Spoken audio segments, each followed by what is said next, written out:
നമസ്കാരം. ഇന്നത്തെ പ്രധാന വാർത്തകളുമായി ഷാജി കടക്കൽ. ഇന്ന് ഡിസംബർ 31 ചൊവ്വ 2024. സ്പെയ്ഡക്സിൽ ഇന്ത്യക്ക് വിജയത്തുടക്കം. ബഹിരാകാശ പേടകങ്ങളെ ഭൂമിയുടെ ഭ്രമണപഥത്തിൽ വെച്ച് കൂട്ടിയോജിപ്പിക്കുന്നതിനും വേർപെടുത്തുന്നതിനുമുള്ള സാങ്കേതിക വിദ്യാ പരീക്ഷണത്തിനായുള്ള ISROയുടെ PSLV C-60 സ്പെയ്ഡക്സ് വിക്ഷേപണം വിജയം. സ്പെയ്ഡക്സ് പരീക്ഷണത്തിലുള്ള ഇരട്ട ഉപഗ്രഹങ്ങളെ കൃത്യമായി ഭ്രമണപഥത്തിൽ സ്ഥാപിക്കാൻ PSLVക്കായി ജനുവരി 7-നാണ് ഇരട്ട ഉപഗ്രഹങ്ങൾ ഒത്തുചേരുന്ന ഡോക്കിംഗ് നടക്കുക. ഉപഗ്രഹങ്ങളിൽ നിന്ന് സിഗ്നൽ കിട്ടിത്തുടങ്ങിയിട്ടുണ്ടെന്ന് ISRO അറിയിച്ചു. വയനാട് ഉരുൾപൊട്ടൽ അതിതീവ്ര ദുരന്തമായി പ്രഖ്യാപിച്ച് കേന്ദ്ര സർക്കാർ. ഇക്കാര്യം കേന്ദ്ര സർക്കാർ കേരളത്തെ അറിയിച്ചു. മന്ത്രിസഭാ സമിതി ദുരന്തം അതിതീവ്രമായി അംഗീകരിക്കുകയായിരുന്നു. കേരളത്തിന്റെ നിരന്തരമായുള്ള ആവശ്യത്തിനാണ് കേന്ദ്രം അംഗീകാരം നൽകിയിരിക്കുന്നത്. എന്നാൽ കേരളത്തിൽ നിന്നുള്ള പ്രത്യേക ധനസഹായത്തിൽ പ്രഖ്യാപനം ഇപ്പോഴും ഇല്ലെന്നാണ് വിവരം. വയനാട് ഉരുൾപൊട്ടൽ അമിത്ഷാ പറഞ്ഞത് ശുദ്ധനുണയെന്ന് മുഖ്യമന്ത്രി പിണറായി വിജയൻ. കൃത്യമായ കണക്കുകൾ കൊടുത്താണെന്ന് വ്യക്തമാക്കിയ മുഖ്യമന്ത്രി കണക്ക് കൊടുക്കാതെ മറ്റ് സംസ്ഥാനങ്ങൾക്ക് കേന്ദ്ര സഹായം നൽകിയെന്നും ചൂണ്ടിക്കാട്ടി. BJPയെ കേരളം അംഗീകരിക്കാത്താണ് പകയ്ക്ക് കാരണം. കേന്ദ്ര സഹായം നൽകിയില്ലെങ്കിലും ദുരന്തബാധിതരെ അന്തസ്സോടെ പുനരധിവസിപ്പിക്കുമെന്നും ടൗൺഷിപ്പ് നടപ്പാക്കുമെന്നും മുഖ്യമന്ത്രി വ്യക്തമാക്കി. മൃദംഗനാദം നൃത്തപരിപാടിക്കിടെ സ്റ്റേജിൽ നിന്ന് വീണ് ഉമാ തോമസ് MLAക്ക് ഗുരുതരമായ പരിക്കേറ്റ സംഭവത്തിൽ 3 പേരെ അറസ്റ്റ് ചെയ്ത് കൊച്ചി പോലീസ്. സ്റ്റേജ് നിർമ്മിച്ച മുളന്തുരുത്തി സ്വദേശി ബെന്നി, മൃദംഗ മിഷൻ CEO ഷമീർ അബ്ദുൾ റഹീം, ഓസ്കാർ ഈവന്റ് മാനേജർ കൃഷ്ണകുമാർ എന്നിവരുടെ അറസ്റ്റാണ് രേഖപ്പെടുത്തിയത്. ജാമ്യം ലഭിക്കാവുന്ന വകുപ്പുകളാണ് ഇവർക്കെതിരെ ചുമത്തിയിരിക്കുന്നത്. കൃത്യമായി ബാരിക്കേഡ് സജ്ജീകരിക്കാതെയും മുൻവശത്ത് ഒരാൾക്ക് നടന്നു പോകാൻ പോലും സ്ഥലമില്ലാത്ത രീതിയിലുമാണ് സ്റ്റേജ് ക്രമീകരിച്ചിരുന്നത്. അതാണ് അപകടത്തിലേക്ക് നയിച്ചത് എന്നാണ് വിലയിരുത്തൽ. കലൂർ സ്റ്റേഡിയത്തിൽ നടന്ന പരിപാടിയിൽ സാമ്പത്തിക ക്രമക്കേട് സംബന്ധിച്ച് പരാതികൾ ലഭിച്ചിട്ടില്ലെന്ന് സിറ്റി പോലീസ് കമ്മീഷണർ.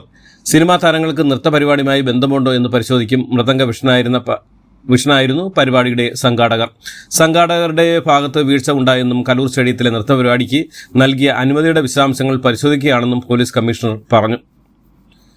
പുതുവത്സര ആഘോഷവേളയിൽ ക്രമസമാധാനവും സസ്വര ജീവിതവും ഉറപ്പാക്കുന്നതിന് കർശന നടപടി സ്വീകരിക്കാൻ സംസ്ഥാന പോലീസ് മേധാവി എല്ലാ ജില്ലാ പോലീസ് ഓഫീസ് മേധാവിമാർക്കും നിർദ്ദേശം നൽകി. ഷോപ്പിംഗ് കേന്ദ്രങ്ങൾ, മാളുകൾ, പ്രധാന തെരുവുകൾ, റെയിൽവേ സ്റ്റേഷനുകൾ, ബസ് സ്റ്റാൻഡ്, വിമാനത്താവളം എന്നിവിടങ്ങളിൽ പോലീസ് പട്രോളിംഗും നിരീക്ഷണവും കർശനമാക്കും. വിവിധ ജില്ലകൾ പുതുവത്സരാഘോഷം നടക്കുന്ന പ്രധാന കേന്ദ്രങ്ങൾ കേന്ദ്രീകരിച്ച് പരിശോധനകൾ കർശനമാക്കുന്നതിനും സ്പെഷ്യൽ ടീമുകൾ രൂപീകരിക്കാനും നിർദ്ദേശിച്ചിട്ടുണ്ട്. പുതുവത്സരാഘോഷം പ്രമാണിച്ച് കൊച്ചിയിൽ കർശന സുരക്ഷ ഒരുക്കുമെന്ന് Kochi city police commissioner Puttavimaladitya കൊച്ചിയിൽ വിപുലമായ പോലീസ് സന്നാഹം ഏർപ്പെടുത്തുമെന്നും 1000 പോലീസുകാർ ഫോർട്ട് കൊച്ചി മേഖലയിൽ മാത്രം വിന്യസിക്കുമെന്നും കമ്മീഷണർ വാർത്താസമ്മേളനത്തിൽ അറിയിച്ചു. കേരളം ഇനി പാകിസ്ഥാൻ എന്ന പ്രസ്താവന വിവാദമായതിന് പിന്നാലെ മലക്കം മറിഞ്ഞ് മഹാരാഷ്ട്ര മന്ത്രിയും BJP നേതാവുമായ നിതേഷ് റാണെ. കേരളം ഇന്ത്യയുടെ ഭാഗം തന്നെയാണെന്നും സംസ്ഥാനത്തെ ഹിന്ദുക്കളുടെ അസ്വസ്ഥതയെ താരതമ്യം ചെയ്യാനാണ് ശ്രമിച്ചതെന്നും റാണെ ന്യായീകരിച്ചു. കേരളം മിനി പാകിസ്ഥാൻ ആണെന്നും അതുകൊണ്ടാണ് പ്രിയങ്ക ഗാന്ധിയും രാഹുൽ ഗാന്ധിയും അവിടെ ജയിച്ചത് എന്നായിരുന്നു നിതേഷ് റാണയുടെ പരാമർശം. കേരളത്തെ മിനി പാകിസ്ഥാൻ എന്ന് വിളിച്ചാക്ഷേപിക്കാൻ BJP നേതാവിന് കരുത്ത് നൽകിയത് CPM നേതാവ് A. വിജയരാഘവനെന്ന് കോൺഗ്രസ് പ്രവർത്തക സമിതി അംഗം രമേശ് ചെന്നിത്തല. മഹാരാഷ്ട്ര BJP മന്ത്രി നിതേഷ് റാണയുടെ പ്രസ്താവന ശുദ്ധ അസംബന്ധമാണെന്നും റാണയെ ഉടൻ മന്ത്രിസഭയിൽ നിന്ന് പുറത്താക്കാൻ മുഖ്യമന്ത്രി ദേവേന്ദ്ര ഫഡ്നാവിസ് നടപടിയെടുക്കണമെന്നും കോൺഗ്രസ് പാർട്ടിയുടെ മഹാരാഷ്ട്ര ചുമതലക്കാരനായ രമേശ് ചെന്നിത്തല ആവശ്യപ്പെട്ടു. CPM നേതാവ് EP ജയരാജന്റെ ആത്മഹത്യ ചോർന്നതിൽ കേസെടുക്കാൻ നിർദ്ദേശം നൽകി ADGP. ക്രമസമാധാന ചുമതലയുള്ള ADGP കോട്ടയം ജില്ലാ പോലീസ് മേധാവി A. ഷാഹുൽ ഹമീദിനാണ് നിർദ്ദേശം നൽകിയത്. പ്രാഥമിക റിപ്പോർട്ടിന്റെ അടിസ്ഥാനത്തിലാണ് നടപടി.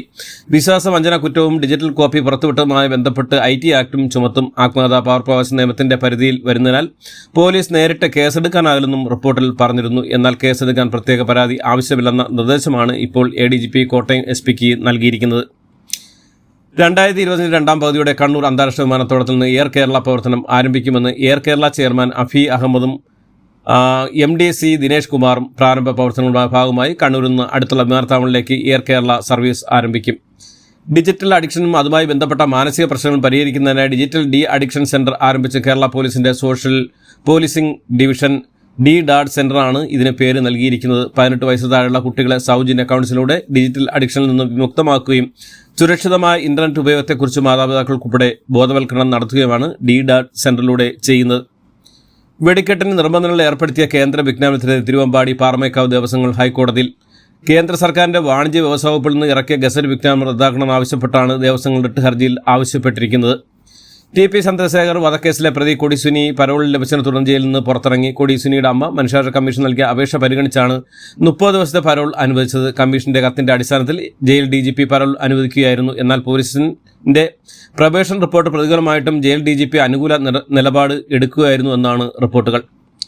TP വധക്കേസ് പ്രതി കൊടിസുനിക്ക് പരോൾ നൽകിയ സർക്കാർ തീരുമാനം നിയമ സംവിധാനങ്ങളുടെ നിയമവാഴ്ചയിലുള്ള പരസ്യമായ വെല്ലുവിളിയാണെന്ന് പ്രതിപക്ഷ നേതാവ് VD സതീശൻ.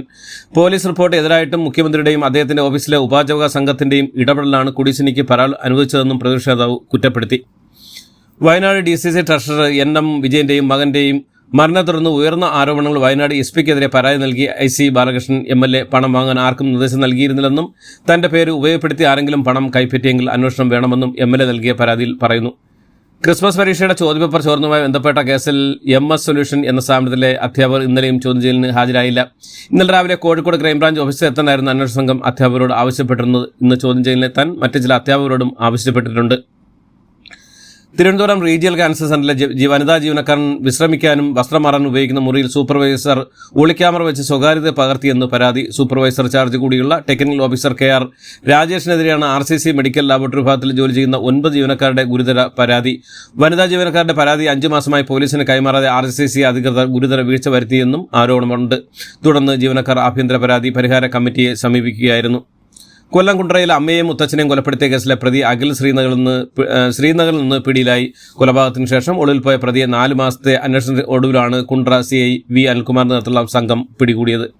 കാക്കനാട്ടെ NCC ക്യാമ്പിനുണ്ടായ ഭക്ഷ്യവിഷബാധ ചൊല്ലിയുള്ള സംഘർഷവുമായി ബന്ധപ്പെട്ട് 2 പേരെ പോലീസ് അറസ്റ്റ് ചെയ്തു. പുള്ളരുത്തി സ്വദേശികളായ നിഷാദ്, നവാസ് എന്നിവരെയാണ് പോലീസ് പിടികൂടിയത്. NCC ഓഫീസർമാർക്ക് മർദ്ദനമേറ്റുന്ന പരാതിയിലാണ് നടപടി. സംസ്ഥാനത്ത് വന്യജീവി ആക്രമണത്തിൽ ഒരു ജീവൻ കൂടി നഷ്ടപ്പെട്ടത് സങ്കടകരമാണെന്നും വന്യജീവി ആക്രമണം തുടരുമ്പോഴും ഒരു നടപടിയും സ്വീകരിക്കാൻ സംസ്ഥാന സർക്കാരും വനംവകുപ്പും കാഴ്ചക്കാരെ പോലെ നോക്കി നിൽക്കുന്നത് പ്രതിഷേധാർഹമാണെന്നും പ്രതിപക്ഷ നേതാവ് VD സതീശൻ. ജനങ്ങളെ അണിനിരത്തിയുള്ള പ്രക്ഷോഭത്തിന് UDF നേതൃത്വം നൽകുമെന്നും പ്രതിപക്ഷ നേതാവ് VD സതീശൻ പറഞ്ഞു. സ്ത്രീധന പീഡനത്തെ തുടർന്ന് വിസ്മയ ആത്മഹത്യാ കേസിലെ പ്രതി കിരണിന് 30 ദിവസത്തെ പരോൾ. പോലീസ് റിപ്പോർട്ട് എതിരായിട്ടും ജയിൽ മേധാവിയാണ് പരോൾ അനുവദിച്ചത്. 10 വർഷത്തെ തടവിനാണ് കിരണിനെ ശിക്ഷിച്ചത്. ഇടുക്കിയിൽ കാട്ടാനകളുടെ ആക്രമണത്തിൽ യുവാവ് കൊല്ലപ്പെട്ട സംഭവത്തിൽ സംസ്ഥാന ന്യൂനപക്ഷ കമ്മീഷൻ സ്വമേധയാ കേസെടുത്തു. MD വാസുദേവനായർക്ക് ആദരമർപ്പിക്കുന്നതിനായി കേരള സർക്കാരിന്റെ സാംസ്കാരിക വകുപ്പ് ഇന്ന് സംഘടിപ്പിക്കുന്ന അനുസ്മരണ സമ്മേളനം മുഖ്യമന്ത്രി പിണറായി വിജയൻ ഉദ്ഘാടനം ചെയ്യും. തിരുവനന്തപുരം ടാഗോർ തിയേറ്ററിൽ ഇന്ന് വൈകിട്ട് 3 മണിക്ക് നടക്കുന്ന ചടങ്ങിൽ സാംസ്കാരിക വകുപ്പ് മന്ത്രി സജി ചെറിയാൻ അധ്യക്ഷത വഹിക്കും. തൃശൂർ കുന്നംകുളം ആർത്താറ്റ് കുഴക്കുമുറിയിൽ വീട്ടമ്മയെ കഴുത്തറുത്ത് കൊല്ലപ്പെട്ട നിലയിൽ കണ്ടെത്തി. നാടൻചേരി വീട്ടിൽ സിന്ധുവാണ് മോഷണശ്രമത്തിനിടെ കൊല്ലപ്പെട്ടത്. സംഭവത്തിൽ മുതുവറ സ്വദേശി കണ്ണൻ പോലീസിന്റെ പിടിയിലായി. ഇയാളിൽ നിന്ന് തൊണ്ടി മുതലായ സ്വർണം കണ്ടെടുത്തിട്ടുണ്ട്. നാട്ടുകാർ പിടികൂടി പോലീസിൽ ഏൽപ്പിക്കുകയായിരുന്നു. വെട്ടിവീഴ്ത്തിയ ശേഷം കഴുത്ത് അറുത്തുമാറ്റിയ നിലയിലായിരുന്നു. മൃതദേഹം സിന്ധുവിന്റെ സഹോദരി ഭർത്താവാണ് കണ്ണനെന്ന് കുന്നംകുളം SP വ്യക്തമാക്കി. മോഷണം മാത്രമല്ല മുൻ വൈരാഗ്യമുണ്ടെന്ന സംശയവും പോലീസ് പറയുന്നുണ്ട്.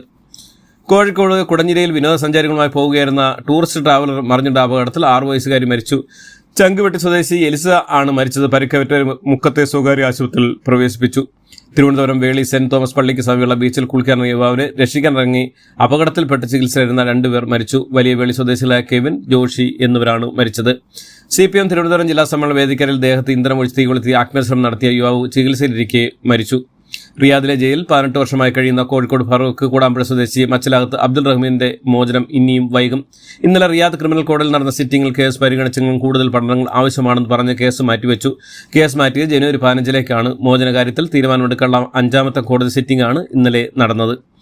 മലയാളി നഴ്സ് നിമിഷപ്രിയയുടെ വധശിക്ഷ നടപ്പാക്കാൻ യമൻ പ്രസിഡന്റ് റഷാദ് അലീമിയുടെ അനുമതി. നിലവിൽ യമന്റെ തലസ്ഥാനമായ സനയിലുള്ള ജയിലിലുള്ള നിമിഷപ്രിയയുടെ വധശിക്ഷ 1 മാസം നടപ്പാക്കിയേക്കും. കൊല്ലപ്പെട്ട യമൻ പൗരൻ തലാൽ അബ്ദുൽ മൊയ്ദിയുടെ കുടുംബമായും അദ്ദേഹം ഉൾപ്പെടെ ഗോത്രവർഗ തലവന്മാരുമായും മാപ്പുപേക്ഷയ്ക്കുള്ള ചർച്ചകൾ ഫലം കാണാതെ വന്നതോടെയാണ് ശിക്ഷ നടപ്പാക്കുന്നത്. മൻമോഹൻ സിംഗിന്റെ സ്മാരക വിവാദത്തിൽ രാഹുൽ ഗാന്ധിക്കെതിരെ പുതിയ ആരോപണവുമായി BJP. ഇതോടുകൂടി ഇന്നത്തെ വാർത്തകൾ അവസാനിക്കുന്നു. എല്ലാവർക്കും നന്ദി, നമസ്കാരം.